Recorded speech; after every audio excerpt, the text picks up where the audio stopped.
ينتهي بالحصر ما أعطى. ذاتی طور پر حضور صلی اللہ علیہ وسلم کو جو ایذائیں پہنچی ہیں مکے میں، اس کا کلائمیکس طائف کا واقعہ ہے. اس وقت تک گویا کہ اللہ تعالیٰ نے حضور کو کفار کے حوالے کیا ہوا تھا کہ جو چاہو کر کے دیکھ لو ہمارے نبی کے ساتھ، ہم راستے میں نہیں آئیں گے. لیکن یہ پروسیس پہنچ گیا کلائمیکس کو طائف میں. اس کے بعد سے ٹرن ہو گیا معاملہ حضور کی حفاظت معجزانہ انداز میں، کہ حضور مکے سے چلے ہیں، رات کو نکلے ہیں تو حالانکہ پہرا موجود تھا کوئی دیکھ نہیں سکا. پھر آپ غار ثور میں اگر روپوش ہیں تو غار ثور کے دہانے پر پہنچ گئے ہیں، پھر بھی نہیں دیکھ سکے. یہی معاملہ مجموعی طور پر ہوا ہے مسلمانوں کی جماعت کے ساتھ، اور کلائمیکس جو ہے اس کا وہ غزوہ احزاب ہے. سچویشن ایسی ہو گئی تھی کہ گویا کہ خاتمہ نظر آ رہا تھا کہ جیسے ایک چراغ ہے صحرا کے اندر وہ جل رہا ہے اور تین طرف سے آندھیاں آ گئی ہیں اس کو بجھانے کے لیے. تو یہ صورتحال ایسی تھی کہ آزمائش جو ہے اہل ایمان کے ایمان کی وہ اپنے کلائمیکس کو پہنچ گئی. اس میں جو ثابت قدم رہے بس گویا کہ ان کے لیے اللہ تعالیٰ کی طرف سے سند عطا ہو گئی کہ واقعتاً یہ لوگ وہ ہیں کہ جنہوں نے جو عہد اللہ سے کیا تھا وہ پورا کر دکھایا.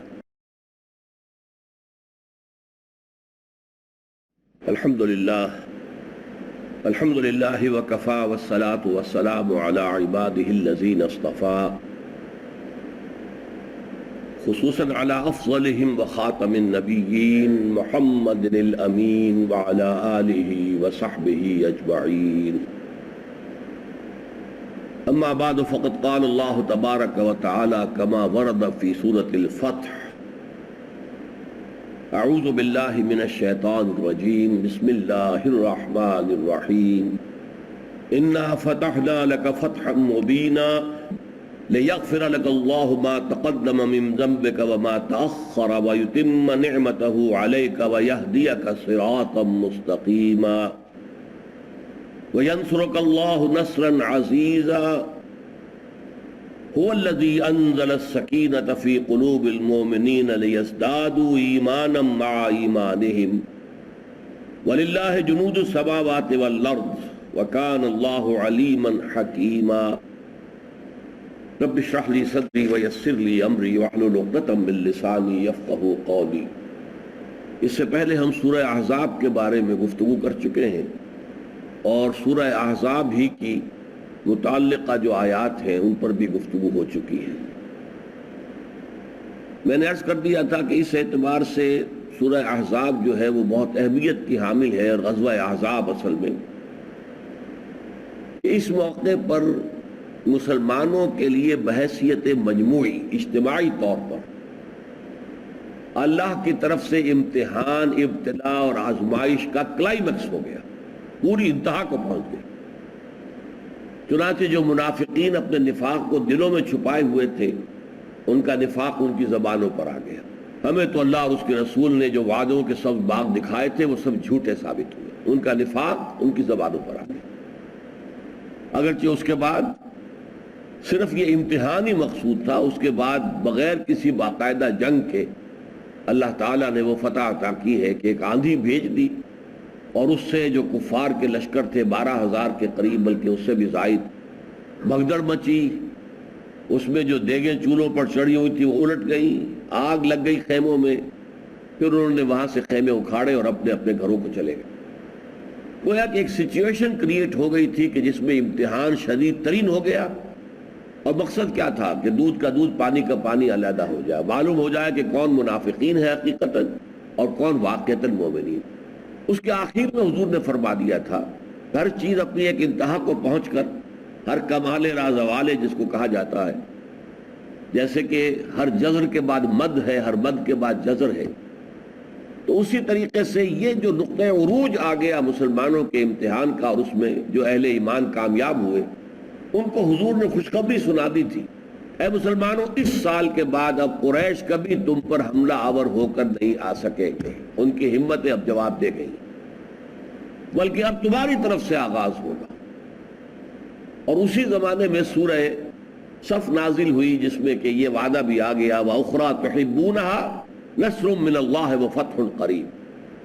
ایک وہ شے جو تمہیں بہت پسند ہے، اس کا بھی اللہ وعدہ کر رہا ہے، کہ اللہ کی نصرت آیا چاہتی ہے اور فتح جو ہے وہ تمہارے قدم چوما چاہتی ہے۔ اس صورتحال کا اصل میں جب ظہور ہوا ہے پھر وہ اگلے سال سن 6 ہجری میں، سن 6 ہجری میں حضور نے خواب دیکھا کہ آپ اور آپ کے صحابہ عمرہ ادا کر رہے ہیں۔ نبی کا خواب بھی وہی ہوتا ہے، اس میں کسی نفسانی یا شیطانی وسوسے کو کوئی دخل حاصل نہیں ہو سکتا۔ یہ بھی نبی کا خواب ہی تھا حضرت ابراہیم علیہ السلام کا، جس کی بنا پر وہ اپنے بیٹے کو لخت جگر کو ذبح کرنے کے لیے تیار ہو گئے تھے، اس لیے کہ نبی کا خواب وہی ہوتا ہے۔ تو حضور نے منادی کرا دی عام کہ اب ہم عمرہ کریں گے تو جو بھی چل سکتا ہو چلے، عام منادی تھی۔ اسے نفیر عام اس معنی میں تو نہیں کہیں گے کہ ہر مسلمان پر جانا لازم تھا، جیسا کہ بعد میں پھر وہ 3 سال کے بعد غزوہ تبوک کے موقع پر ہوا، وہ بات نہیں تھی، لیکن پرسویشن کی حد تک، تشویق و ترغیب کی حد تک نفیر عام تھی کہ جو بھی چل سکتا ہو چلے۔ یکم ذی قعدہ سن 6 کو آپ روانہ ہوئے مدینہ منورہ سے، اور جیسا کہ آج کل بھی مدینے سے آنے والے حاجی جو ہے ذوالحلیفہ جو جگہ ہے وہ 6-7 کلومیٹر باہر ہے، وہاں آپ نے احرام باندھا۔ آپ کے ساتھ 1400 اصحاب تھے، اور ازواج مطہرات میں سے حضرت ام سلمہ رضی اللہ تعالی عنہ ساتھ تھی۔ ساتھ ہی ہدی کے جانور بھی لے لیے گئے، ان کے گلوں میں پٹکے ڈال دیے گئے، جو عرب کی یہ قدیم روایات کے مطابق وہ جانور بڑے قابل احترام ہوتے تھے کہ جنہیں قربانی کے لیے بیت اللہ لے جایا جا رہا، اس پر کوئی ہاتھ اٹھانا، اس کو نقصان پہنچانا، وہ ان کی قدیم روایات کے اعتبار سے جو حضرت ابراہیم کے دور سے چلی آ رہی تھی، وہ بہت ہی برا کام تھا۔ ساتھ ہی ایک خاص علامت ہوتی تھی کہ اونٹ جو ہے جو قربانی کے لیے لے جائے جا رہے ہوں، ان کے کوہان کو چیرا جاتا تھا، اور اس میں سے جو خون نکلتا تھا اس سے اس پورے کوہان کو لیپ دیا جاتا تھا۔ یہ علامت تھی کہ یہ ہدی کا اونٹ ہے اور یہ جا رہا ہے بیت اللہ، اور وہاں جا کر یہ اللہ کے نام پر نحر کیا جائے گا۔ آپ چلتے چلتے جب مکے کے قریب پہنچ گئے تو آپ کو معلوم ہوا کہ جو اصل شاہراہ ہے مدینے سے مکے کی طرف، اس پر ایک جگہ تنعیم آتی ہے جہاں سے آج کل لوگ عمرے کرتے ہیں جا کر، اس پر خالد ابن ولید 200 سواروں کے ساتھ وہاں موجود تھا کہوں تھے کہوں چکر میں ہے، بعد میں ایمان لے آئے اس لیے ادب کرنا چاہیے، اس وقت تک وہ کفار میں شدید ترین تھے۔ بہرحال حضور کو جب اس کی اطلاع ہوئی تو آپ نے راستہ بدل کر آپ حدیبیہ کی طرف چلے گئے۔ یہ شمیسیہ کہلاتا تھا اس زمانے میں، حدیبیہ اب اس کا نام ہے، اور یہ جو جدے سے راستہ آتا تھا مکے کی طرف اس پر تھا۔ بلکہ وہاں ہوا بھی یہ کہ ظہر کی نماز جب صحابہ پڑھ رہے تھے وہیں پر، ابھی حدیبیہ نہیں پہنچے تھے، کہ خالد ابن ولید نے دیکھا سب کے سب نماز پڑھ رہے، تو اس نے سمجھا تو بڑا اچھا موقع ہے، ٹوٹ پڑے ان پر، ان کو ختم کر دیں، یہ تو نماز میں ہی ہوں گے۔ اس نے کہا اچھا خیر اب تو ظہر کا وقت تو نکل گیا، آخر دور سے دیکھ رہے تھے، تو اس نے سوچا یہ عصر کا وقت جب آئے گا تو پھر ہم اسی طرح ٹوٹ پڑیں گے۔ لیکن عصر کی نماز سے پہلے پہلے وہ صلاۃ الخوف کا حکم آ گیا جو سورہ نساء میں ہے، کہ وہ آدھی فوج جو ہے وہ نماز پڑھے گی، 1 رکعت حضور کے ساتھ ایک جماعت پڑھ لے گی، پھر حضور بیٹھے رہیں گے پہلی رکعت کے خاتمے پر، اور صحابہ یہ جنہوں نے نماز پڑھی اپنی 1 رکعت اور پڑھ کے سلام پھیر کے علیحدہ ہو جائیں گے۔ اب بقیہ آدھی فوج جو ہے وہ آ جائے گی، اور وہ آ کر 1 رکعت حضور کی امامت میں ادا کر لیں گے، اور پھر حضور 1 رکعت کے بعد سلام پھیر دیں گے، آپ کی 2 رکعتیں ہو گئی، اور یہ صحابہ 1 رکعت بعد میں پوری کر لیں۔ تو اس طریقے سے اس کے لیے خالد ابن ولید کے لیے موقع نہیں رہا، اور یہاں حدیبیہ میں آ کر حضور کی جو اونٹنی تھی وہ بیٹھ گئی، اڑ گئی، تو اسے بہت لوگوں نے اٹھانے کی کوشش کی۔ حضور نے فرمایا حبسہا حابس الفیل، اسے روکا ہے اسی نے جس نے کہ اصحاب الفیل کا جو ہاتھی آیا تھا، جس نے اس کو روکا تھا، اسی نے اس کو روکا ہے، یہ جگہ ہے یہیں پر ہمیں حکم ہو گیا کہ ہم پڑاؤ ڈالیں۔ اب یہاں مسلمانوں کا پڑاؤ ہو گیا، 1400-1500 افراد سب نے احرام باندھے ہوئے، تلواریں نیام کے اندر، کہ یہ نہ نظر آئے کہ یہ جنگ کے لیے آئے ہیں یا کوئی ان کے سامنے کوئی جارحانہ عزائم ہے۔ اب کچھ آمد و رفت شروع ہوئی۔ بدیل بن ورقہ خزاعی جو بنو خزاعہ حضور کے خلفاء میں سے تھے قریب سے ہی، وہ آئے، حضور نے صلح کی پیشکش کر دی کہ جاؤ قریش سے کہہ دو میں لڑنے کے لیے نہیں آیا ہوں، جنگ پیش نظر نہیں ہے، ہمیں عمرہ کرنا ہے، ہمارا راستہ نہ روکے، ہم عمرہ کریں گے واپس چلے جائیں گے۔ انہوں نے جا کر وہی بات کہی مکے والوں سے، انہوں نے کہا کوئی نہیں، نتھنگ ڈوئنگ، ہم کسی صورت محمد کو مکے میں داخل نہیں ہونے دیں گے اور ان کے ساتھیوں کو صلی اللہ علیہ وسلم رضی اللہ تعالیٰ عنہ اجمعین۔ پھر قریش کی جانب سے آیا مکرز ابن حفص کہ جو بات آپ نے کہلوا کے بھیجی تھی وہ بدیل بن ورقہ خزائی کے ہاتھوں، کیا وہ صحیح بات تھی؟ وہ تصدیق کر کے چلا گیا۔ پھر بنو کنانہ کا ایک شخص آیا، اس نے جو دیکھا اتنے لوگ ہیں اور سب احرام میں ہیں، اتنا بڑا کبھی احرام میں مجمع اس نے دیکھا بھی نہیں ہوگا، اور اونٹوں کے کوہان چرے ہوئے ہیں اور خون سے ان کو لیپ دیا گیا ہے، اور جانوروں کے گلوں کے اندر پٹکے پڑے ہوئے ہیں، جو نشانی ہے اس کی کہ یہ ہدی کے جانور ہیں۔ انہوں نے کہا سبحان اللہ، اللہ پاک ہے، اور وہ واپس چلا گیا بغیر کچھ کہے سنے۔ آخر میں پھر عروہ ابن مسعود ثقفی آئے، یہ بڑے ایک سینئر ڈپلومیٹ آدمی تھے۔ انہوں نے حضور صلی اللہ علیہ وسلم کو پہلے تو انٹیمیڈیٹ کرنے کی کوشش کی، اے محمد صلی اللہ علیہ وسلم، یہ اپنی نفری سے دھوکہ نہ کھا جانا، کہیں جنگ کا موقع آیا تو یہ سب آپ کو چھوڑ کے بھاگ جائیں۔ اس پر اتنا طیش آیا حضرت ابوبکر کو کہ آپ نے شاید زندگی میں پہلی اور آخری دفعہ گالی دی اور کہا تم سمجھتے ہو کہ ہم محمد کا ساتھ چھوڑ دیں گے؟ اس پر پھر اس نے پوچھا یہ کون ہے؟ بتایا گیا یہ ابوبکر۔ کہنے لگے اگر مجھ پر ان کا ایک احسان نہ ہوتا تو میں ابھی انہیں جواب دیتا، پہلے کوئی احسان حضرت ابوبکر نے ان پر کیا ہوگا۔ اس کے بعد وہ یہ کہ جب بھی حضور سے بات کرتا تھا داڑھی پکڑنے کی کوشش کرتا تھا حضور کی، تو اسی کے بھتیجے تھے مغیرہ ابن شعبہ، جو مسلمان تھے، صحابی تھے، انہوں نے تلوار کا جو دستہ ہوتا ہے وہ ان کے ہاتھ پہ مارا، ہاتھ ہٹاؤ اپنا۔ اب یہ چچا سے کہہ رہا ہے بھتیجا ہاتھ ہٹاؤ، محمد کی داڑھی کے قریب تمہارا ہاتھ نہ آئے۔ پھر اگر ہاتھ بڑھا پھر اس کو مارا۔ بل یہ نقشہ دیکھ کر جب وہ آ گیا تو انہوں نے آ کر کہا کہ میں وہ منظر دیکھ کر آیا ہوں۔ قریش سے کہا میں کسرا کے دربار میں بھی گیا ہوں، میں ہرقل کے دربار میں بھی گیا ہوں، میں نجاشی کے دربار میں بھی گیا ہوں، لیکن جو محبت، جو عقیدت، جو احترام، جو تعظیم میں نے دیکھی ہے محمد کے ساتھیوں میں محمد کے لیے صلی اللہ علیہ وسلم، وہ میں نے آج تک کسی کے لیے نہیں دیکھی۔ لہذا بہتر یہ ہے کہ تم صلح کر لو۔ اب ظاہر باتوں میں پہلے عرض کر چکا ہوں آپ سے کہ ایک ہاکس ہوتے ہیں، ایک ڈوز ہوتی، جو بڑے تھے ڈوز، سوچ بچار والے لوگ، سنجیدہ لوگ، وہ تو آمادہ ہو گئے صلح کے لیے۔ نوجوان جو تھے ذرا جو شیلے اور شوخ، انہوں نے اسکیم اپنی بنا لی۔ وہ کوئی 70-80 جوانوں نے طے کیا کہ رات کو جا کر جو پڑاؤ ہے مسلمانوں کا اس میں گھس کے جنگ شروع کر دو۔ جب ایک دفعہ شروع ہو گئی تو پھر وہ جو ہے وہ جنگ شروع ہو جائے گی، جو ہم چاہتے ہیں وہ ہو جائے گا۔ لیکن یہ کہ وہاں پہرے کا پورا انتظام تھا۔ حضرت محمد بن مسلمہ یہ وہاں پر اس پہرے کے انچارج تھے، انہوں نے ان سب کو گرفتار کر کے حضور کی خدمت میں پیش کر دی۔ حضور نے کہا جاؤ میں تمہیں چھوڑتا ہوں، تمہارا قصور معاف کرتا ہوں۔ وہ چلے گئے۔ اب یہ قریش کی طرف سے پھر آیا معاملہ کہ سہیل بن عمرو آیا، بلکہ اس سے پہلے واقعہ یہ ہو گیا کہ حضرت عثمان رضی اللہ تعالیٰ عنہ کو حضور نے بھیجا۔ حضرت عمر سے فرمایا تھا کہ تم جاؤ اور ہماری طرف سے سفیر ہو کر ان سے جا کے بات کرو۔ انہوں نے معذرت کی کہ مکے میں میرا کوئی رشتہ دار نہیں ہے کہ اگر کوئی مجھ پر دست درازی ہو تو میری مدد کر سکے۔ عثمان کا قبیلہ بہت بڑا ہے، بنو امیہ، وہ وہاں ہے سب، لہذا ان کو آپ بھیجیں تو یہ موضوع ترین آدمی۔ حضور نے اتفاق کیا، حضرت عثمان کو بھیج دیا۔ حضرت عثمان کی انہوں نے آؤ بھگت کی خوب اچھی طرح، اور یہ بھی کہا کہ آپ چاہیں تو طواف کر لیں۔ حضرت عثمان نے انکار کر دیا کہ میں حضور سے پہلے طواف کر لوں، یہ ناممکن ہے، پہلے حضور طواف کریں گے تو ہم طواف کریں گے۔ بہرحال انہوں نے کچھ ڈھیلے بہانے سے حضرت عثمان کو روک لیا کہ ہمیں غور کرنے دو، سوچنے دو، 1-2 دن ٹھہرو۔ جب واپسی میں دیر ہو گئی تو خبر اڑ گئی کہ حضرت عثمان کو انہوں نے قتل کر دیا۔ اس خبر پر پھر حضور نے بیعت لی مسلمانوں سے۔ یہ بیعت رضوان بڑی تاریخی اہمیت کی حامل بیعت ہے۔ ایک درخت تھا، اس کے سائے میں آپ بیٹھ گئے۔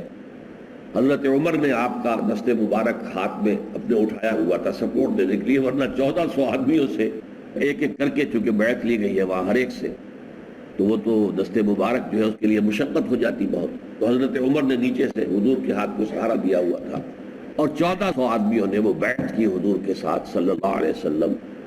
اس کو بیعت رضوان بھی کہتے ہیں۔ اور یہ بیعت کس چیز پر تھی؟ بیعت علی الموت، ہم سب یہاں مرنے کے لیے تیار ہیں، پیچھے نہیں ہٹیں گے، کوئی بھاگے گا نہیں۔ بیعت علی اللہ نفر، اس بات کی بیعت کہ یہاں سے ہم بھاگیں گے نہیں۔ لیکن قرآن مجید نے اس کو، چونکہ اللہ تعالیٰ کی لقد رضی اللہ عن المؤمنین اذ یبایعونک تحت الشجرہ، اللہ راضی ہو گیا ان اہل ایمان سے اے نبی جو آپ سے بیعت کر رہے تھے درخت کے نیچے، تو اس کے لیے اس کا نام بیعت رضوان پڑ گیا ہے۔ اس کے بعد پھر سہیل ابن عمرو، ان کا ایک بڑا ڈپلومیٹ تھا، بہت تیز ترار ذہین، وہ آیا اور اس سے صلح کی بات چیت ہو گئی حضور کی، اور شرائط طے ہو گئی۔ لیکن ان شرائط میں ایک پہلو ایسا تھا کہ جو بہت ہی مسلمانوں کے لیے گویا کہ ایک طرح سے توہین آمیز تھا۔ پہلی بات تو یہ طے ہوئی کہ آپ اس سال تو عمرہ نہیں کریں گے، یہیں اپنے احرام کھول دیجئے، قربانیاں دے دیجئے اور واپس چلے جائیے۔ ہاں اگلے سال پھر اسی مہینے میں آپ آئیے، ہم 3 دن کے لیے مکے کو خالی کر دیں گے، ہم پہاڑوں پر چڑھ جائیں گے، مکہ خالی ہوگا آپ کے لیے، اور آپ آرام سے 3 دن طواف عمرہ جو چاہیں کریں۔ ایک شک تو یہ ہو گئی۔ دوسری یہ کہ نو وار پیکٹ فار 10 ایئرس، اب ہمارے ہاں 10 سال تک ہمارے مابین جنگ نہیں ہو، اور اس صلح کے اندر جو قبیلہ چاہے آپ کے ساتھ شریک ہو جائے، تو گویا کہ وہ بھی اسی صلح کا پابند ہو جائے گا اور اسے اسی صلح کے حقوق حاصل ہو جائیں گے۔ جو قبیلہ چاہے وہ ہمارے ساتھ آ جائے۔ بنو خزاعہ، جیسا کہ میں نے کہا تھا پہلے سے ان کے رجحانات حضور کی طرف تھے، تو وہ حضور کے حلیف بن گئے، بنو بکر جو ہے وہ قریش کے حلیف بن گئے۔ تیسری چیز یہ تھی کہ اگر تو کوئی ہمارا آدمی اپنے سرپرست کی اجازت کے بغیر مدینے گیا، یعنی بھاگ کر گیا، تو آپ کو واپس کرنا ہوگا، اور اگر آپ کا کوئی آدمی آیا ہمارے پاس مرتد ہو کر یا کوئی اور شکل اختیار کر کے نعوذ باللہ، تو ہم واپس کرنے کے پابند نہیں ہوں گے۔ اس طریقے سے یہ جو آخری شق تھی اس پر مسلمان تلبلا اٹھے۔ حضرت عمر اپنے رنج اور افسوس اور غم کو چھپا نہیں سکے، آ کے حضور سے کہا حضور ہم گر کر صلح کیوں کر رہے ہیں، کیا آپ اللہ کے رسول نہیں ہیں؟ آپ نے کہا ہاں میں اللہ کا رسول ہوں۔ حضرت عمر جو ہے وہ ذرا تیزی میں بات کر رہے تھے، حضور مسکرا کر جواب دے رہے تھے، پھر یہ ہم دب کر کیوں صلح کر رہے ہیں؟ فرمایا میں وہی کر رہا ہوں جس کا مجھے حکم ہے۔ ظاہر بات ہے اس سے آگے حضور سے تو کچھ نہیں کہہ سکتے۔ پھر اسی طرح غصے کے اندر گئے حضرت ابوبکر کے پاس۔ حضرت ابوبکر نے فرمایا دیکھو نبی کے دامن سے جڑے رہو، اسی میں خیر ہے۔ اور لوگوں کے اندر بھی بہت ہی جیسے دل شکنی تھی، بہت صورتحال جس کا ظہور بعد میں ہوا۔ جب یہ صلح نامہ تحریر میں آنے لگا تو حضور نے کہا حضرت علی سے لکھو بسم اللہ الرحمن الرحیم۔ سہیل تھا بڑا تیز ترار، ہم رحمان کو نہیں جانتے، رحمان کون ہے؟ بسمک اللہم، ہم تو اللہ کو جانتے ہیں کہ بس یہ لکھیے بسمک اللہم۔ حضور نے کہا ٹھیک ہے علی یہی لکھ دو۔ پھر حضور نے فرمایا یہ معاہدہ ہے محمد الرسول اللہ اور قریش کے کچھ غلط، ہم آپ کو رسول مانتے تو جھگڑا ہی نہیں تھا کوئی، نہ اس معاہدے کی ضرورت تھی، ہم تو رسول نہیں مانتے آپ کو، لہذا یہاں لکھا جائے گا محمد ابن عبداللہ۔ یہ معاہدہ محمد ابن عبداللہ اور قریش کے باب ہے۔ حضور نے کہا علی مٹا دو رسول اللہ کے الفاظ، ابن عبداللہ لکھ دو۔ حضرت علی نے کہا حضور یہ کام میں تو نہیں کر سکتا۔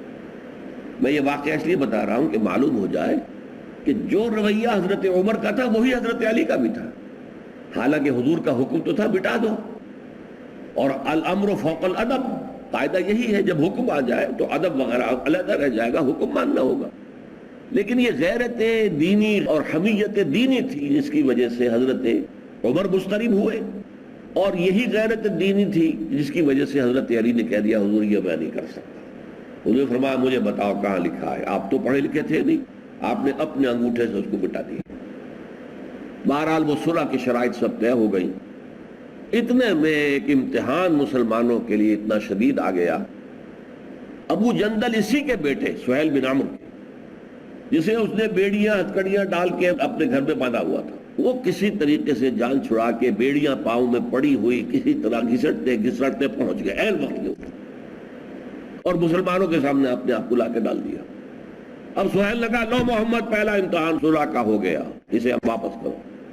انہوں نے کہا دیکھو ابھی تو ہوئی ہے، ابھی اس پہ رعایت کرو اس کے لیے، اور انہوں نے کہا نہیں۔ حضور نے یہاں تک کہہ دیا دیکھو میرے لیے یعنی یہ ایک اپیل کی حد ہوتی ہے، میرے لیے اس بات کو مان لو، یہ آگے ایسے ہمارے ساتھ رہنے کہ نہیں، اگر یہ بات ہے تو پھر کوئی معاہدہ نہیں۔ حضور نے ابو جندل سے فرمایا کہ ابو جندل جاؤ صبر کرو، اور تمہارے لیے صبر کے اندر بہت بڑا اجر ہے۔ اب انہوں نے رونا پیٹنا شروع کر دیا، مسلمانوں مجھے پھر بھیڑیوں کے حوالے کر رہے ہو۔ اب یہ صبر کا امتحان ہو گیا 1400-1500 صحابہ کے، لیکن حکم نبی، حکم رسول صلی اللہ علیہ وسلم، نظم کا عالم یہ ہے کہ چوں کوئی نہیں کر رہا، یہ ہے نظم، یہ ڈسپلن ہے جو محمد رسول اللہ صلی اللہ علیہ وسلم نے اپنے ساتھیوں کو سکھایا۔ دل ان کے رو رہے ہیں، خون کے آنسو ہو رہے ہیں، لیکن یہ کہ زبان سے کچھ نہیں۔ زیادہ سے زیادہ حضرت عمر نے جو کہا، اور اس پر بھی انہیں ساری عمر پھر پچھتاوا رہا کہ میں نے اس وقت ذرا تیز انداز میں حضور سے گفتگو کی تھی، تو انہوں نے توبہ بھی کی اللہ کی جناب میں، اور پھر بھی پچھتاوا رہا۔ جیسے حضرت علی نے بھی گویا کہ حضور کے حکم کی نافرمانی کی، لیکن یہ کہ ہے حکم جو ہے وہ ہوگا۔ بہرحال یہ معاملہ ہو گیا، صلح حدیبیہ ہو گئی، اور پھر مسلمان وہیں پر حضور نے اب فرمایا مسلمانوں احرام کھول دو، اور جو جانور ساتھ لائے ہو ان کو یہیں پر ذبح کر دو۔ کوئی نہیں اٹھا، دل اتنے شکستہ تھے، اتنے شکستہ تھے۔ دوبارہ کہا اٹھو بھائی، اب اٹھو احرام کھول دو، جانور ذبح کر، پھر کوئی نہیں اٹھا۔ میں حیران ہوتا ہوں کہ کیا ابو بکر بھی نہیں اٹھے، کیونکہ تاریخ اور روایات کے اندر یہی کوئی نہیں اٹھا، کوئی نہیں اٹھا، ایک بھی نہیں اٹھا۔ تیسری مرتبہ کہا کوئی نہیں اٹھا۔ آپ دل گرفتہ ہو کر اپنے خیمے میں گئے۔ حضرت ام سلمہ رضی اللہ تعالیٰ، وہ بہت ذہین، زیرک، فہیم خاتون تھی، اور اسی میں ایک مصلحت نظر آتی کہ حضور ہر سفر میں ایک زوجہ محترمہ کو کیوں اپنے ساتھ رکھتے تھے۔ ظاہر بات ہے کہ گھر میں گھر والے جو ہوتے ہیں، بیویاں جو ہوتی ہیں، وہ مزاج شناس ہوتی ہیں، پوری طریقے سے واقف ہوتی ہیں، ساری صورتحال کو جانتی ہیں، تو وہ جو مشورہ دیں گے اس وقت وہ مشورہ بہت مفید ہو سکتا۔ ان کا حضور آپ کسی سے کچھ نہ کہیں، آپ باہر جائیں، اپنا جانور ذبح کریں، اور بلا کے حجام کو آپ اپنا سر منڈوا لیں۔ آپ نے آ کر یہ کیا، اب سب کھڑے ہو گئے، سب نے وہ احرام بھی کھول دیے، سب نے کر لیا۔ تو میں اسے تعبیر کیا کرتا ہوں کہ در حقیقت صحابہ جو تھے 1400 یا 1500، ان میں سے کوئی بھی معصیت رسول کا ارادہ نہیں کر رہا تھا کہ ہم نہیں مانیں گے حکم محمد کا صلی اللہ علیہ وسلم، بلکہ ایک حالت منتظرہ کسی کیفیت طاری تھی، شاید کوئی صورت بدل جائے، شاید کہ حضور ہمارا امتحان ہی لے رہے ہو۔ تو اس طرح کی ایک گو مگو کی کیفیت تھی جس کی وجہ سے ان میں سے کوئی نہیں اٹھا۔ بہرحال اس کے بعد صلح کی تکمیل ہو گئی، وہیں پر جانور جو ہے ذبح کر دیے گئے، اور اس کے بعد واپسی ہو گئی۔ لیکن واپسی کے بعد پھر جو سورت نازل ہوئی، سورت الفتح، اس نے اس صلح کو فتح مبین قرار دیا۔ انا فتحنا لک فتحا مبینا، اے محمد ہم نے آپ کو بڑی کھلی، روشن، واضح فتح عطا کر دی۔ اب عجیب سی بات محسوس ہوتی ہے کہ گئے تھے عمرے کے ارادے سے، عمرہ کر نہیں سکے، واپس لوٹ رہے وہیں پر احرام کھول کر حدیبیہ میں۔ پھر یہ کہ ایک بڑی ان ایکول صلح کی ہے جس میں مسلمانوں کا پہلو دبتا ہے۔ یہ صلح حدیبیہ جو ہے، یہ اس کو کیسے کہا جا رہا ہے کہ یہ فتح مبین ہے؟ آپ اچھی طرح سمجھ لیجئے اس بات کو۔ سب سے بڑی بات کیا ہوئی ہے اس کے نتیجے میں؟ جب دو پارٹیز کے درمیان صلح ہوتی ہے تو اس کا مطلب کیا ہے کہ دونوں ایک دوسرے کو ریکگنائز کرتے ہیں، تو یہ ریکگنیشن بہت بڑی بات ہوتی ہے۔ تو گویا کہ جب قریش نے حضور کے ساتھ صلح کر لی تو گویا ریکگنائز کر لیا that he is Muhammad and his men are a power to reckon with۔ اب یہ ایک طاقت ہے کہ جن کو ماننا پڑے گا، یہی فتح مبین ہے۔ اور اس کے ذیل میں یہ بات آئی کہ حضور جب ادھر سے مطمئن ہو گئے پشت سے، یوں سمجھئے کہ یہ جنوب میں ہے مکہ، قریش، یہ دشمنی سب سے بڑی تو انہی سے تھی، تو اب ادھر سے امن ہو گیا، تو پھر آپ نے شمال کا رخ کیا، اور خیبر جو گڑھ بن گیا تھا بہت بڑا، بنو نذیر، بنو قینقاع جو مدینے سے نکل گئے وہ وہیں پر آباد ہو گئے، اور پہلے سے وہ بہت بڑا مرکز تھا یہودیوں کا۔ اب آپ نے وہاں کی طرف رخ کیا، اور 3 مہینے بعد ہی آپ نے خیبر پر حملہ کیا، کیونکہ اب قریش ان کی مدد کو نہیں آ سکتے تھے، قریش کے ساتھ معاہدہ ہو چکا 10 سال کا، اور آپ کو وہاں اللہ نے بہت بڑی فتح عطا کی، بہت مال غنیمت ہاتھ آیا، مسلمانوں کے یوں سمجھیے دل اندر دور ہو گئے، ان کی جو مفلسی تھی اور ان کی جو بھی تنگ دستی تھی اس کا خاتمہ ہو گیا۔ اس قدر امیر یہ تھے خیبر کے یہودی، بہت امیر، تو وہ مال غنیمت ہاتھ آیا۔ تو یہ گویا کہ اس فتح کا ایک ظاہری نشان اور ایک باطنی نشان یہ کہ اب قریش نے تسلیم کر لیا ہے کہ محمد صلی اللہ علیہ وسلم اب ایک طاقت ہیں جن کو تسلیم کیے بغیر چارہ نہیں. مشفق متعطف انا فتحنا لك فتحا مبینا لیغفر لك اللہ ما تقدم من ذنبك وما تأخر ويتم نعمته عليك ويهديك صراطا مستقیما وینصرک اللہ نصرا عزیزا هو الذی انزل السکینة فی قلوب المؤمنین لیزدادوا ایمانا مع ایمانهم وللہ جنود السماوات والارض وکان اللہ علیما حکیما. اب ہم ان آیات مبارکہ کا پوری ایک صورت ہے جو اس پر نازل ہوئی ہے، اور نوٹ کیجئے کنٹراسٹ جو ہے، فتح مکہ کو ہم سمجھتے ہیں اصل فتح، اور فتح مکہ کا قرآن میں ذکر ہی نہیں. ایک ہوتی ہے کسی شے کی ظاہری اہمیت، ایک ہوتی ہے باطنی اہمیت. ہم ظاہر کے عادی ہیں، ہمارے نزدیک صلح حدیبیہ تو بس ایک صلح تھی، لیکن یہ کہ فتح مکہ تھی اصل بات. جب 10,000 قدوسیوں کے ہمراہ آپ فاتح کی حیثیت سے مکے میں داخل ہوئے، قرآن میں ذکر ہی نہیں اس کا. اللہ تعالیٰ کے ہاں معنوی چیزوں کی اہمیت ہے. تو یہ جو فتح معنوی حاصل ہوئی ہے، انا فتحنا لک فتحا مبینا، اے نبی صلی اللہ علیہ وسلم ہم نے آپ کو بڑی روشن واضح مبرہن فتح عطا کر دی.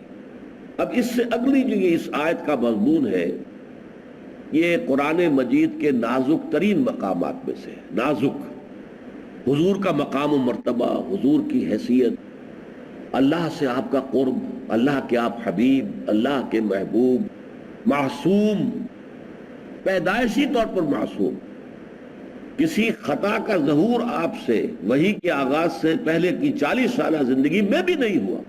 معصوم کہتے ہیں جو محفوظ ہو، حفاظت کی گئی ہو. حضور فرماتے ہیں 2 مرتبہ ایسا ہوا کہ مکے کے قریب جو کچھ میلے ٹھیلے ہوتے تھے اور ان میں فوش گوئی بھی ہوتی تھی، سب کچھ ہوتا تھا جو میلوں میں ہوتا ہے، تو وہاں پر میں جاؤں، میں بھی سیر کروں. یہ بچپن کی بات ہے، جبکہ آپ بھیڑ بکریاں چرایا کرتے تھے قریش کی. تو آپ کہنے لگے میں گیا، راستے میں ایک درخت کے نیچے ذرا بیٹھ گیا، تھک گیا تھا کہ ذرا سستا لوں، نیند آ گئی. صبح آنکھ کھولی، دھوپ چڑھ گئی، جب معلوم ہوا کہ میں میلے میں نہیں جا سکا. پھر ایک دفعہ ایسا ہی ہوا تو گویا کہ فطرت حفاظت کر رہی تھی کہ محمد کسی ایسی جگہ پر بھی نہ جائے. اب ایسی شخصیت کے لیے جو الفاظ یہاں استعمال ہو رہے ہیں، انا فتحنا لک فتحا مبینا لیغفر لک اللہ ما تقدم من ذنبک وما تأخر. لفظی ترجمہ پہلے کر رہا ہوں کلیجوں کو تھام کر، تاکہ بخش دے اللہ اے نبی آپ کے لیے جو بھی کچھ گناہ آپ کے پہلے گزر چکے اور جو کچھ کے بعد میں آئے. وَيُتِمَّ نِعْمَتَهُ عَلَيْكَ، اور اتمام فرما دے اپنی نعمت کا آپ پر. وَيَهْدِيَكَ صِرَاطًا مُسْتَقِيمًا، اور ہدایت دے دے آپ کو، راستہ دکھا دے سیدھے راستے کی. اللہ اکبر. آغاز وحی کے یہ تقریباً 20 برس ہونے کو آئے ہیں، اور ابھی کیا حضور کی ہدایت میں کوئی کمی تھی؟ معاذ اللہ ثم معاذ اللہ ثم معاذ اللہ، تاکہ اللہ ہدایت دے دے صراط مستقیم کی طرف. یہ ٹکڑا تو سمجھ میں آتا، یتم نعمتہ علیک، اللہ اتمام فرما دے اپنی نعمت کا آپ پر. یعنی فتح مکہ بھی ہو جائے گی، اس کے بعد پورے عرب پر بھی غلبہ ہو جائے گا، اس کے بعد جاء الحق وزهق الباطل کا نقشہ سامنے آ جائے گا، ورأیت الناس يدخلون فی دین اللہ افواجا کا نقشہ سامنے آ جائے گا. یہ بات تو سمجھ آتی ہے، لیکن گناہ حضور کے لیے ذنب، لیغفر لک اللہ ما تقدم من ذنبک وما تأخر. اب اس کی توجیہ تو کی ہے جملہ، تقریباً جملہ مفسرین نے، کہ اصل میں یہ ہوتا ہے اپنے اپنے مرتبے کے اعتبار سے. ایک عام آدمی کے لیے جو بہت بڑی نیکی تصور ہو جائے گی، اس سے بڑے درجے کے آدمی کے لیے شاید وہ اس کا قصور شمار ہو کہ تمہارے درجے کے اعتبار سے یہ بات غلط ہوگی. اس کے لیے ٹھیک ہے، for a commoner it is okay, it is permissible, it is tolerable, but not from you. یہ معاملہ جو ہے، جیسے کہ سورہ احزاب ہی میں حضور کی ازواج مطہرات سے خطاب کر کے فرمایا گیا، لستن کاحد من النساء، اے نبی کی بیویوں تم عام عورتوں کی مانند نہیں ہو، تم اگر کوئی غلط کام کرو گی تو دوہری سزا ملے گی. یہ ہوتا ہے فرق مراتب کا معاملہ. عام مسلمان عورت اگر وہی خطا کرے تو اسے اکیلا سزا ملے گی، اور تم نبی کی بیوی ہو، تم سے اگر اسی خطا کا صدور ہوا تو دوہری سزا ملے گی۔ تو اس اعتبار سے، بلکہ ایک کہاوت بھی عربی زبان میں ہے، حسنات الابرار سیئات المقربین۔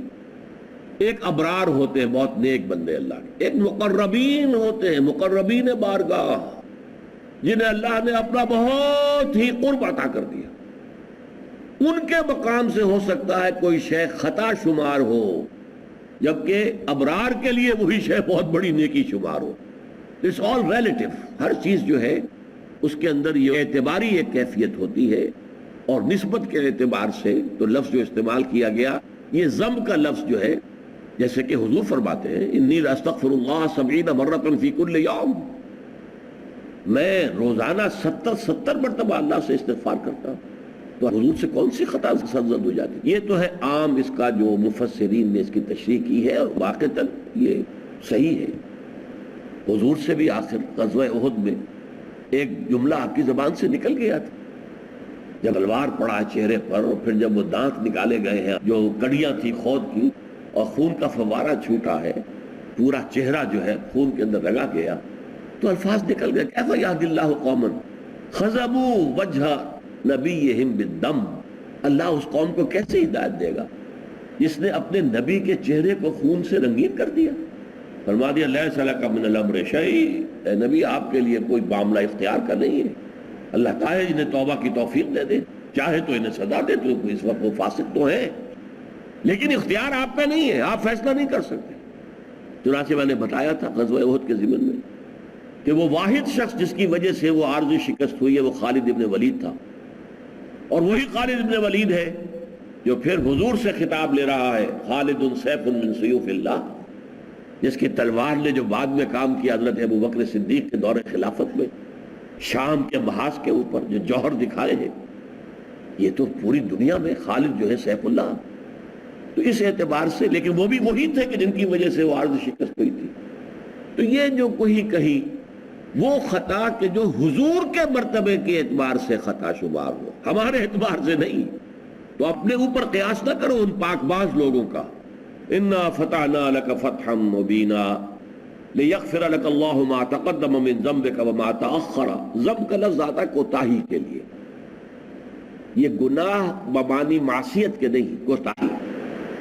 وما تأخر ويتم نعمته عليك ويهديك صراطا مستقيما وينصرك الله نصرا عزيزا، اب اللہ کی طرف سے آپ کی مدد آئے گی، بڑی طاقتور مدد۔ وہ قاعدہ قانون کیا ہے وہ میں پہلے بیان کر چکا ہوں۔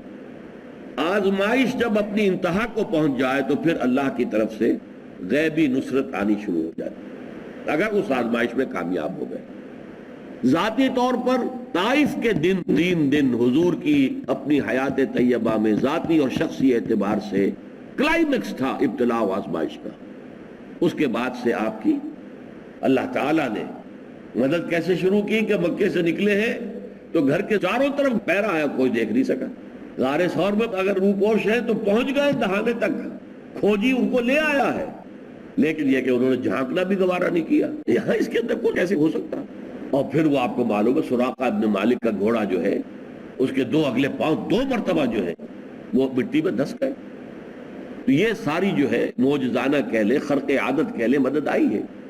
اسی طرح غزوہ احزاب یہ ہے در حقیقت کلائمیکس، مسلمانوں کی اجتماعی آزمائش جو ہے وہ اپنے انتہا کو پہنچ گئی۔ اس کے بعد سے پھر یہ اللہ کی طرف سے مدد اور نصرت، جس میں کہ پہلا معاملہ یہ ہے صلح حدیبیہ کا، اور اس کو اللہ تعالیٰ نے فتح مبینہ قرار دیا۔ مشفق متعطف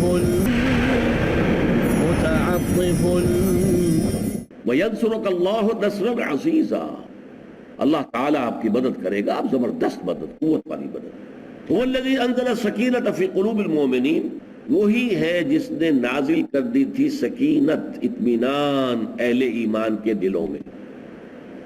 اگرچہ ان کا پیچ و تاب تھا کہ یہ کیا ہو رہا ہے، کیوں ہو رہا ہے، جس کا کہ ظہور حضرت عمر کی زبان سے ہو گیا، اور کسی میں یہ ہمت نہیں ہو سکتی تھی، جرت نہیں ہو سکتی تھی۔ حضرت عمر کو جو قرب حاصل تھا حضور کے ساتھ، جس کے لیے مجھے یاد آ گئی حدیث آپ کو سنا دوں میں، کس قدر اپنائیت اور کتنا قرب تھا کہ حضور حضرت عمر سے سوال کرتے ہیں عمر تمہیں مجھ سے کتنی محبت؟ عرض کیا آپ مجھے دنیا کے ہر انسان سے زیادہ عزیز ہیں. فرمایا اور اپنی جان سے؟ تھوڑا سا توقف کر کے کچھ اپنے دل میں جھانک کر کہا ہاں اب میں یہ کہتا ہوں آپ مجھے اپنی جان سے بھی زیادہ عزیز. تب حضور نے فرمایا الآن اے عمر اب پہنچے ہو تم اس مقام پر کہ جو تمہارے لیے ہے مطلوب ہے. تو اس قدر اپنائیت کوئی بھلا کسی سے پوچھتا ہے تمہیں مجھ سے کتنی محبت ہے؟ جب تک کہ بڑی گہری اپنائیت نہ ہو. اسی اپنائیت کا یہ ظہور ہو گیا کہ انہوں نے ذرا بات جو ہے تیز انداز میں بھی حضور سے کر لی، لیکن باقی یہ کہ سب کے اندر پہ جو تھا پھر بھی سکینت. حضور جو کچھ کر رہے ہیں ٹھیک ہے، سمجھ میں آئے نہ آئے، پسند ہو نہ پسند ہو. وہ جو بیعت لی تھی کیا تھی؟ بایانا رسول اللہ صلی اللہ علیہ وسلم علی السمع والطاعۃ فی العسر والیسر والمنشط والمکرہ. چاہے ہماری طبیعتیں آمادہ ہوں، ہمارے دل قبول کر رہے ہوں، چاہے ہمیں اپنی طبیعتوں پر جبر کرنا پڑے، آپ کا حکم مانیں گے. یہ طبیعتوں پر جبر کرنے کی انتہا تھی جو اس وقت ہو رہی ہے کہ جو مسلمانوں کا جو ہے خون کھول رہا ہے لیکن زبان بند.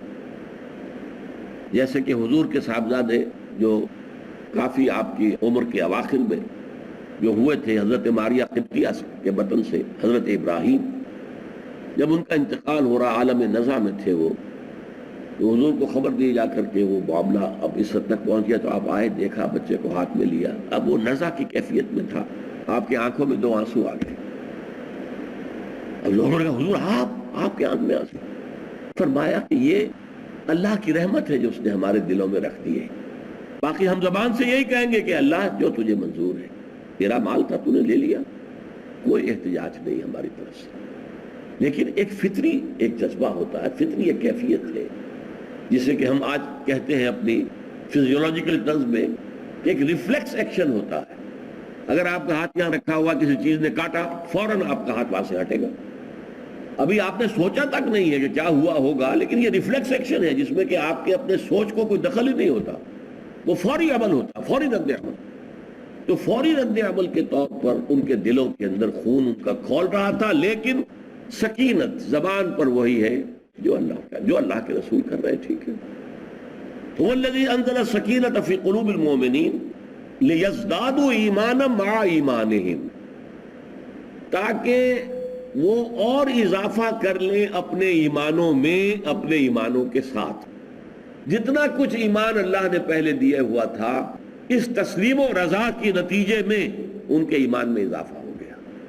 یہی ہم پڑھ چکے ہیں سورہ احزاب میں، وما زادہم الا ایمانا و تسلیما. اہل ایمان نے جب دیکھا لشکروں کو کہ چاروں طرف سے انہوں نے ہمیں گھیر لیا ہے اور فاقے پر فاقے آ رہے ہیں اور سخت ترین حالات ہیں، زلزلوا زلزالا شدیدا، جب یہ کیفیت ہو گئی تو پھر یہ ہے کہ اہل ایمان کا معاملہ کیا تھا؟ ان کے دلوں میں ایمان اور بڑھ رہا ہے. ھذا ما وعد اللہ ورسولہ وصدق اللہ ورسولہ. یہی تو ہے جس کا وعدہ کیا تھا اللہ نے اور اس کے رسول نے، اور سچ وعدہ کیا تھا اللہ نے اور اس کے رسول نے. لِيَزْدَادُوا إِيمَانًا مَعَ إِيمَانِهِمْ وَلِلَّهِ جُنُودُ السَّمَاوَاتِ وَالْأَرْضِ. اور آسمانوں اور زمین کے تمام لشکر اللہ ہی کے اختیار میں ہیں، اللہ ہی کے لیے. وَقَالَ اللَّهُ عَلِيمًا حَكِيمًا. اور اللہ تعالیٰ سب کچھ جاننے والا ہے اور کمال حکمت والا. اب اس کے بعد نظر بیچ کی آیتیں چھوڑ کر میں نے جو تلاوت کی تھی، یہ آیت نمبر 10 ہے اس سورہ مبارکہ کی، جو بڑی اہم ہے کیونکہ اسی موقع پر بیعت رضوان ہوئی ہے. تو بیعت کا فلسفہ پورا اس آیت نمبر 10 میں آ گیا. بیعت کی اصل بنیاد جو ہے وہ سورہ توبہ کی آیت نمبر 111 میں، ان اللہ اشترى من المؤمنین انفسهم واموالهم بان لهم الجنہ. اللہ نے اہل ایمان سے ان کی جانیں اور مال خرید لیے ہیں جنت کے عوض. یہ بیع، بیچ دینا، بیع اللہ نے خرید لیا، اشترا. تو مسلمانوں نے بیچ دی اپنی جانیں اور اپنے مال، اور اللہ نے خرید لی ان کی جانیں اور ان کے مال بعوض جنت کی. اسی میں آیا ہے فَاسْتَبْشِرُوا بِبَيْعِكُمُ الَّذِي بَایَعْتُمْ بِهِ. تو اے مسلمانوں خوشیاں مناؤ، جشن مناؤ اس بیع پر جس پر کہ تم نے بیعت کی ہے محمد سے صلی اللہ علیہ وسلم. اس سے زیادہ کامیاب تجارت اور کوئی نہیں، اس سے بڑا نفع والا سودا کوئی نہیں. اب یہاں اس کا تجزیہ کیا جا رہا ہے دیکھیے ایک بندہ مومن بیعت تو کر رہا ہے اللہ کے ساتھ، اے اللہ میں نے اپنی جان مال تیرے حوالے کیا، لیکن کون بتائے گا کہ کہاں مال لگاؤ اور کہاں جان کھپاؤ؟ یہ تو نہیں کہ میں ابھی جاؤں نعرہ لگاؤں جان دے دوں بات ختم، نہیں، وہ ایک نظم ہے، یہ فیصلہ کرے گا رسول صلی اللہ علیہ وسلم یا بعد میں جو بھی تمہاری جماعت کا امیر ہوگا اس کا فیصلہ ہوگا کہ اب ہمیں آگے بڑھنا ہے، جانے دینی ہے، اب موقع ہے، لاؤ مال جو تمہارے پاس امانت ہے، تم پہلے ہی بیچ چکے ہو مال اللہ کے ہاتھ، یہ تمہارا ہے ہی نہیں، اب تو امانت ہے، پیش کر دو لا کر، تم اپنی جانیں بیچ چکے ہو اللہ کے ہاتھ پہلے ہی، اب موقع آ گیا ہے، جانیں رکھو ہتھیلی کے اوپر، نکلو میدان جنگ کے اندر۔ اس کا فیصلہ اس وقت کس نے کیا؟ محمد نے صلی اللہ علیہ وسلم۔ لہذا بیع ہے اللہ اور بندے کے درمیان، بیعت ہے اللہ کے رسول کے دست مبارک پر، تو گویا کہ یہ 3 پارٹائٹ ایگریمنٹ ہے، 3 گروہ ہیں اس میں، 3 فریق ہیں۔ اللہ ہے اصل خریدار، اس لیے کہ جنت اس کے پاس ہے، جس کو چاہے گا دے گا، اور بیچنے والا صاحب ایمان ہے، کہاں اس کو لگائے کیسے خرچ کرے اس کا فیصلہ رسول کرے گا۔ تو بیع اللہ کے ساتھ، بیعت اللہ کے رسول کے ساتھ، یہ ہے اصل میں وہ پورا بیعت کا فلسفہ۔ فرمایا ان الذین یبایعونک انما یبایعون اللہ، اے نبی جو آپ سے بیعت کر رہے ہیں حقیقت میں وہ بیعت اللہ سے کر رہے ہیں۔ ید اللہ فوق ایدیہم، اللہ کا ہاتھ ان کے ہاتھ کے اوپر ہے۔ اب دیکھیے یہ ہے کہ یوں سمجھئے کہ تصویر لفظی ہے، الفاظ کے اندر نقشہ کھینچ دیا گیا۔ بیعت حضور کا دست مبارک ہے، جیسے میں نے کہا اسے سپورٹ دی ہوئی ہے حضرت عمر نے، ورنہ تھک جاتا ہاتھ آپ کا، مشقت بہت شدید ہو جاتی، 1700 آدمیوں سے بیعت لینی ہے، تو یہ جو آپ کا معاملہ ہو رہا تھا، تو اس کے اوپر ہاتھ رکھ رہا ہے وہ شخص جو بیعت کر رہا ہے، یہ 2 ہو گئے، اس کے اوپر ایک اور ہاتھ ہے وہ اللہ کا ہے۔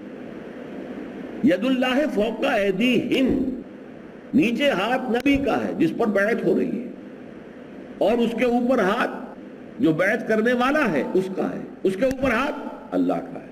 بس فرق یہ ہے کہ وہ اللہ کا ہاتھ غیر مرئی ہے، وہ نظر نہیں آتا، وہ غیر مرئی ہے، لیکن حقیقت میں یہ پھر میں وہی عرض کروں گا 3 پارٹیز ہیں اس میں اندر، ٹرائی پارٹائٹ ایگریمنٹ، 3 فریق ہیں۔ اللہ ہے اصل خریدار، بیع اس سے، بیعت محمد سے، اور یہ ہے اہل ایمان جو بیعت کر رہا ہے اور بیع کر رہا ہے۔ ان الذین یبایعونک انما یبایعون اللہ ید اللہ فوق ایدیہم، اللہ کا ہاتھ ان کے ہاتھوں کے اوپر ہے۔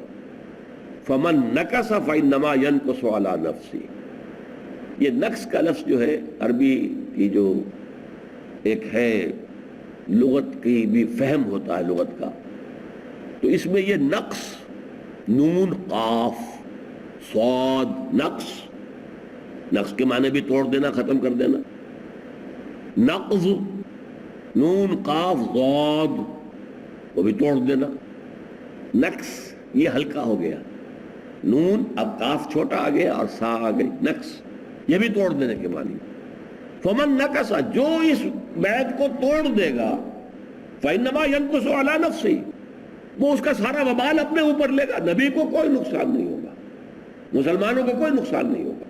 یہی بات حضور نے فرمائی ہے کہ میری امت میں ہمیشہ ایک گروہ ضرور حق پر قائم رہے گا، لا يضرهم من خالفهم ولا من خذلهم، ایک جماعت حق پر قائم رہے گی، کوئی اس کو چھوڑ دے گا تو اس سے بھی اس کو نقصان نہیں پہنچے گا، اس جماعت کو نقصان نہیں پہنچے گا، اسی کو نقصان پہنچے گا جو چھوڑ کر جائے گا، اور وہ مخالفت کرے گا تو بھی اس جماعت کا کچھ نہیں بگاڑ سکے گا، وہ اپنا ہی بگاڑے گا۔ یہ فرمایا فمن نکث فانما ینکث علی نفسہ، جو کوئی اس بیعت کو توڑے گا اور اس کے اندر بدعہدی کرے گا تو اس کا سارا وبال اس کے اوپر آئے گا۔ ومن اوفى بما عاهد علیہ اللہ، اور جو پورا کر دے گا، ایفا اسے کہتے ہیں، ایفا عہد، ایفا عہد، یہ اوفا، یہ باب افعال سے، ایفا سے، یہ ماضی کا صیغہ ہے۔ ومن اوفى بما عاهد علیہ اللہ، اور جس نے پورا کر دیا وہ عہد جو اللہ سے کیا تھا۔ دیکھیے بیع اللہ سے ہے، جان دے دی، جیسا کہ ہم نے سورہ احزاب میں پڑھا تھا، وَمِنْهُمْ مَنْ قَضَى نَحْبَهُ وَمِنْهُمْ مَنْ يَنتَظِرُ، کچھ لوگ وہ ہیں جو اپنی نظر جو تھے وہ پیش کر چکے ہیں، جانیں دے چکے ہیں، جو انہوں نے کہا تھا اللہ کے ہاتھ ہم نے اپنی جان فروخت کر دی، وہ غزوہ احد میں، غزوہ بدر میں اور غزوات میں وہ اپنی جانیں دے چکے، سرخرو ہو گئے، ان کا عہد پورا ہو گیا۔ تو فرمایا کہ فَمِنْهُمْ مَنْ قَضَى نَحْبَهُ وَمِنْهُمْ مَنْ يَنْتَظِرُ، باقی منتظر ہے کب ہماری باری آئے۔ خودکشی تو ہمیں نہیں کرنی ہے، جد و جہد کے دوران جب بھی باری آ جائے حاضر ہے، جان ہتھیلی پر لے کر میدان میں آ گئے۔ وَمَنْ أَوْفَى بِمَا عَاهَدَ عَلَيْهِ اللَّهُ فَسَيُؤْتِيهِ أَجْرًا عَظِيمًا، تو اللہ تعالیٰ اس کو بہت بڑا اجر عطا فرمائے گا۔ اب میں ذرا آپ کو اختصار کے ساتھ وہ آیتیں بھی سنا دوں، صرف ترجمہ کر دوں کہ جس میں اس بیعت رضوان کا ذرا آگے چل کر ذکر آیا ہے۔ لَقَدْ رَضِيَ اللَّهُ عَنِ الْمُؤْمِنِينَ إِذْ يُبَايِعُونَكَ تَحْتَ الشَّجَرَةِ، اللہ راضی ہو گیا، یہ سرٹیفکیٹ مل گیا، ٹیسٹیمونیل مل گیا، اللہ راضی ہو گیا ان اہل ایمان سے جو اے نبی آپ سے بیعت کر رہے تھے اس درخت کے نیچے۔ فَعَلِمَ مَا فِي قُلُوبِهِمْ، تو اللہ کو خوب معلوم تھا جو ان کے دلوں میں ہے، ان میں سے ہر ایک کٹ مرنے کو تیار تھا، انہیں اگر کوئی چیز ناگوار گزر رہی تھی تو وہ دب کر صلح کرنا تھا، وہ جان دینے کا کوئی اندیشہ انہیں نہیں تھا کہ جان نہ چلی جائے، وہ تو کٹ مرنے کو تیار تھے۔ بیعت علی الموت، بیعت علی ادنی الفدیہ، یہ انہوں نے بیعت کی تھی۔ فَأَنزَلَ السَّكِينَةَ عَلَيْهِ، وہ دوبارہ آ گیا وہی لفظ سکینہ، اللہ نے ان کے دلوں میں سکینت نازل کر دی کہ جو بھی اللہ کے رسول کر رہے ہیں سمعنا وَأَطَعْنَا، بات تو وہی ہوگی، چاہے ہمیں طبعاً وہ ناگوار گزر رہی ہے، ہمیں پسند نہیں ہے، فی المنشط والمکر ہے، چاہے ہماری تباہیں آمادہ ہوں اور چاہے نہ ہوں، ہمیں مجبوراً اپنی تباہیں کو جو ہے کسی کام کے لیے آمادہ کرنا پڑے جس کا حکم حضور دے رہے ہو۔ وَأَصَابَهُمْ فَتْحًا قَرِيبًا، اور ان کو ایک قریب فتح عطا کر دی، وَمَغَانِمَ كَثِيرَةً يَأْخُذُونَهَا، اور بہت بڑی غنیمتیں جو وہ لیں گے، حاصل کریں گے۔ وَكَانَ اللَّهُ عَزِيزًا حَكِيمًا، یہ تمہید ہے غزوہ خیبر کی کہ اب اس کے 3 مہینے کے اندر اندر خیبر پر جو حملہ ہوگا وہاں جو مغانم کثیرہ ملیں گے، ظاہر بات ہے یہاں سے تو کوئی غنیمت لے کر نہیں جا رہے، یہاں تو اپنے قربانیوں کے اونٹ جو ہیں اور جانور جو ہیں ذبح کر کے چھوڑ کر جا رہے ہیں، وہ تو مکے والے کھائیں گے، لیکن یہ ہے کہ اب وہاں خیبر سے مغانم کثیرۃ یاخذونها وکان اللہ عزیزا حکیما، وعدکم اللہ مغانم کثیرۃ تاخذونها، مسلمانوں اللہ نے تم سے وعدہ کیا ہے بہت بڑی اور بہت کثیر غنیمتوں کا جن پر تم قبضہ کرو گے۔ فاجر لکم هذه، تو ایک فتح تو اللہ نے تمہیں ابھی دے دی ہے، وکف ایدی الناس عنکم، اور لوگوں کے ہاتھ روک دیے تمہارے اوپر حملہ کرنے سے، وَلِتَكُونَ آیَةً لِّلْمُؤْمِنِينَ، اور تاکہ یہ نشانی بن جائے اہل ایمان کے لیے، وَيَهْدِيَكُمْ صِرَاطًا مُسْتَقِيمًا، اور تمہیں ہدایت دے دے سیدھے راستے کی، وہی جو الفاظ جو حضور کے لیے آئے تھے، وَيَهْدِيَكَ اللَّهُ صِرَاطًا مُسْتَقِيمًا، یہاں جمع کے صیغے میں وَيَهْدِيَكُمْ صِرَاطًا مُسْتَقِيمًا، جس کی توجیہ میں اپنی آپ سے بیان کر چکا ہوں۔ وَأُخْرَىٰ لَمْ تَقْدِرُوا عَلَيْهَا قَدْ أَحَاطَ اللَّهُ بِهَا، اور دوسری فتح وہ ہے جس پر ابھی تمہیں قدرت حاصل نہیں ہوئی لیکن اللہ اس کا احاطہ کیے ہوئے، خیبر کی فتح عنقریب آیا چاہتی ہے۔ وَكَانَ اللَّهُ عَلَىٰ كُلِّ شَيْءٍ قَدِيرًا، اور یقیناً اللہ تعالی ہر چیز پر قادر ہے۔ بارک اللہ لی ولکم فی القرآن العظیم، ونفعنی وإیاکم بالآیات والذکر الحکیم۔ رب رحیم مشفق متعطف لا ينتهي بالحصر ما